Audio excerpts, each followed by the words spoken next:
Camille Chamou joue dans des séries. Je sais que ça se voit pas, mais j'ai un cœur au-dessus de ma ch'te. Patty, lesbienne. Mais surtout, elle regarde beaucoup de séries. Fleabag, Miskina, The Last of Us, Anatomie d'un divorce, Extraordinary, Succession, Severance. Tu connais là? Mais il faut que tu regardes immédiatement. Alors, elle est venue avec son ordinateur pour qu'on regarde ce qu'elle regarde. J'ai même maté Melrose Place, je veux dire qu'on est vraiment sur un truc particulier. Salut, c'est Camille Chamou, bienvenue dans le Convenu Série Club. On va parler série. Série Club. Alors, sur Prime, eh bah, Succession, bien évidemment. You fucked me. I changed my mind, Kendall. C'est vraiment la série où j'ai été addict dans les 4-5 dernières années. Et en plus, qui cultive une sorte de mélange bizarre où j'ai une répulsion permanente et une addiction hyper forte. Et je trouve ça assez fort, quand même, d'arriver à traiter un milieu avec un œil hyper cruel.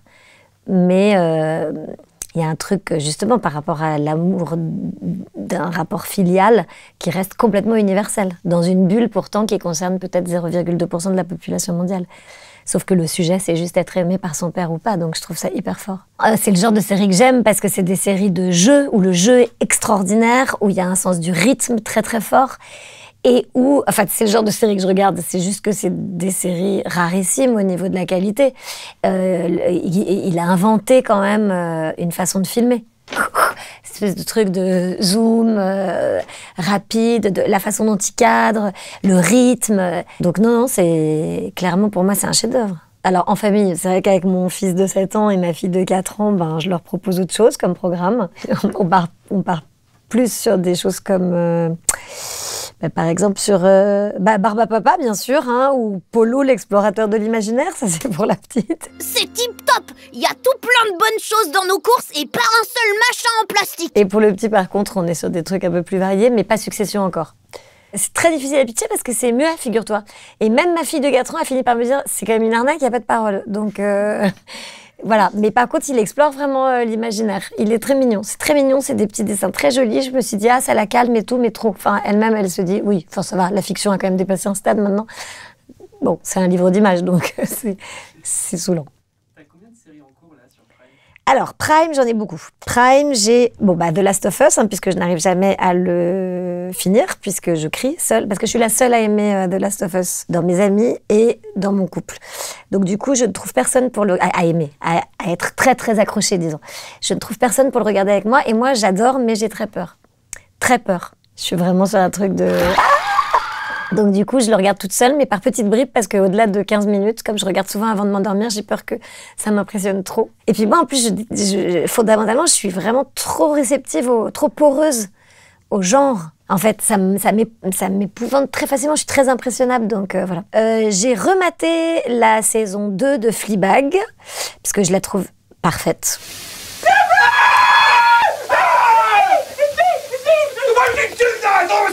J'avais bien aimé la saison 1, mais j'étais là, oui, les gens sont fous sur le truc, c'est sympa, mais c'est pas non plus dingue.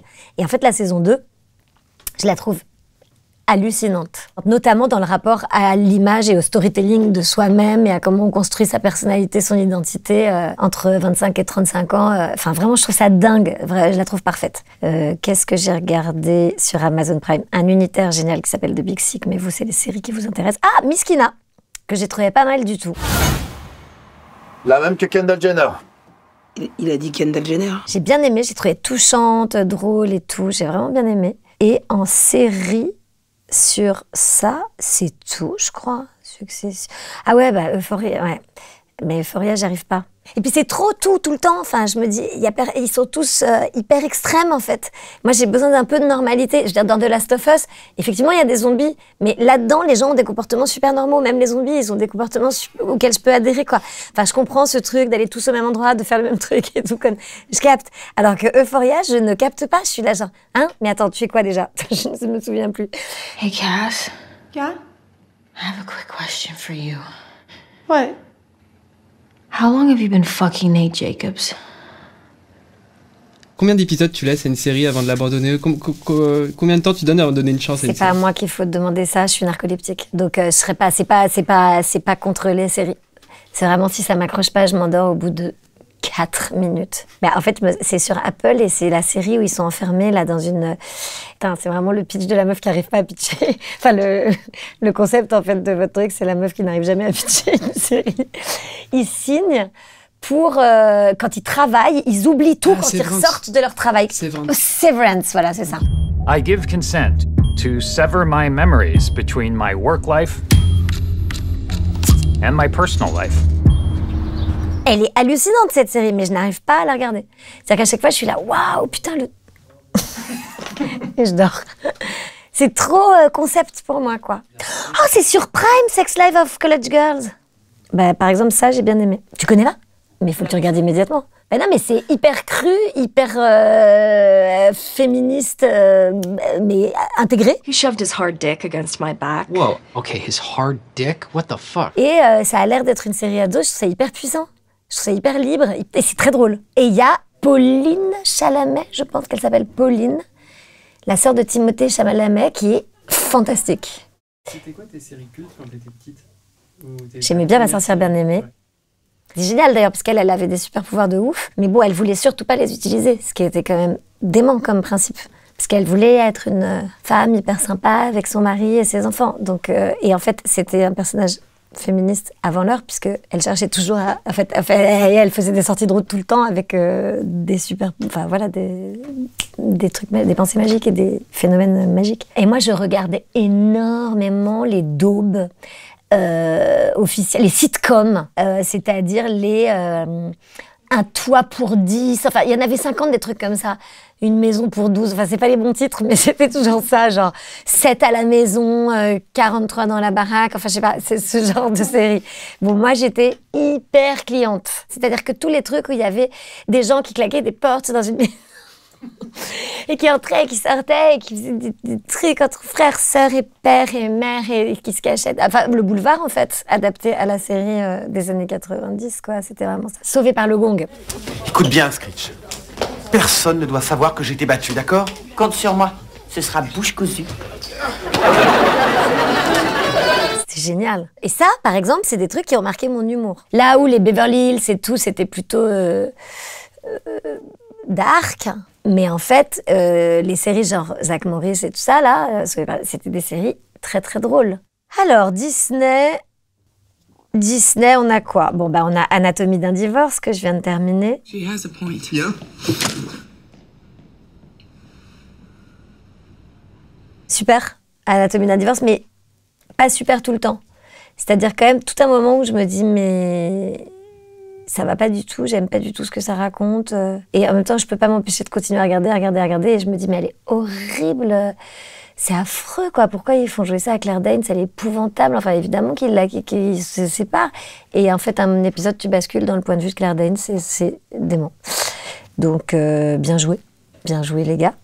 J'ai regardé Reboot aussi, mais j'en suis que à l'épisode 3. You guys talking about Step Right Up? Oh, no, we were talking Fuck Buddy Mountain. Well, did you hear? We're coming back.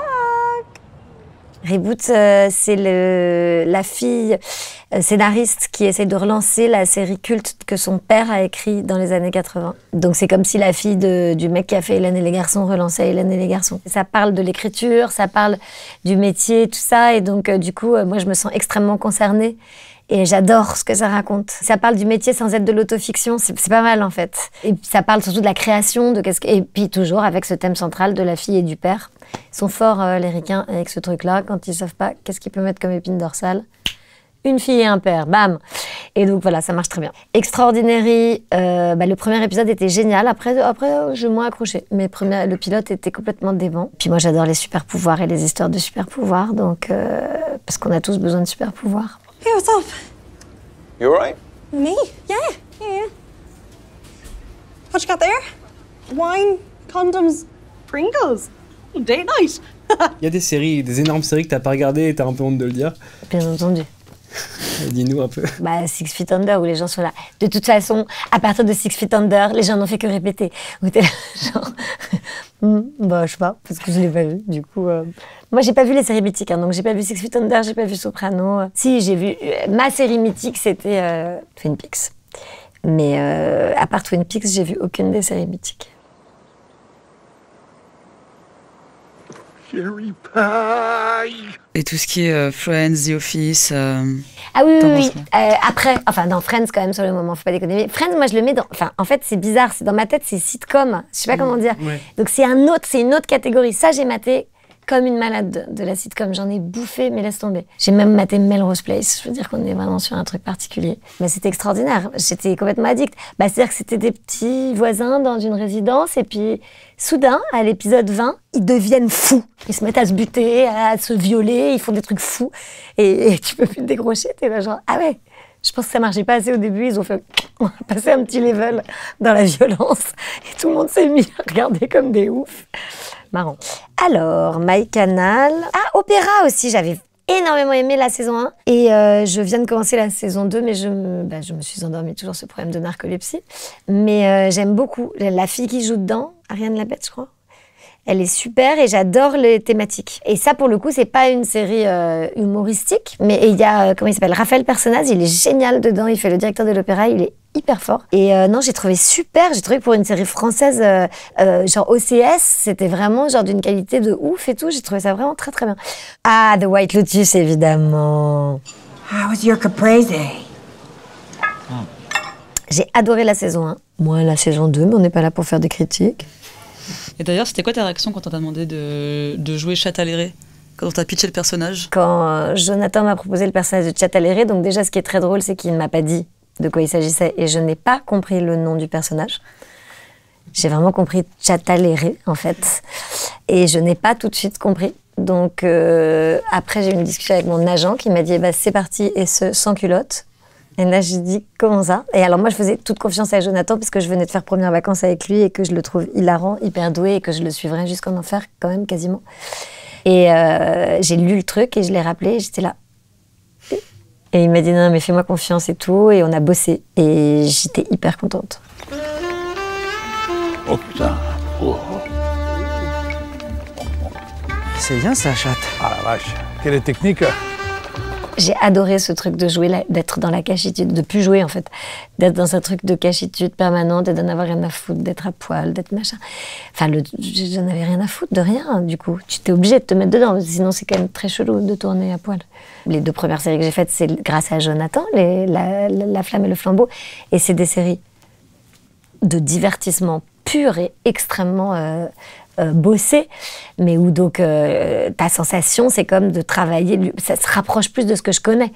Mais les 2 autres séries que je viens de faire, qui sont donc Tapis et Les Randonneuses, pour le coup, c'était parcourir un personnage sur un long temps de tournage, avoir le temps de le développer et de le voir s'épanouir. Et j'ai trouvé ça hyper chouette. Et d'ailleurs, en ce moment, en série comique, je mate Better Things, qui est extraordinaire sur MyCanal. Better Things, c'est une mère, enfin, c'est une nana qui fait de la voix, c'est une comédienne de seconde zone, enfin, qui a été un peu connue à un moment, parce qu'elle a fait une série, et puis maintenant, elle fait que des voix. Et elle a 3 filles. Et elle galère entre sa profession, ses 3 filles. Et c'est vraiment une série chronique, pour le coup, mais remarquable. Hyper drôle, hyper bien faite et tout. C'était produit par Louis C.K. qui a coécrit avec elle la première saison et après elle s'est écartée de Louis C.K. et elle a continué son chemin toute seule. Elle a produit toute seule et fabriqué toute seule et elle réalise et elle joue dedans. Who is that?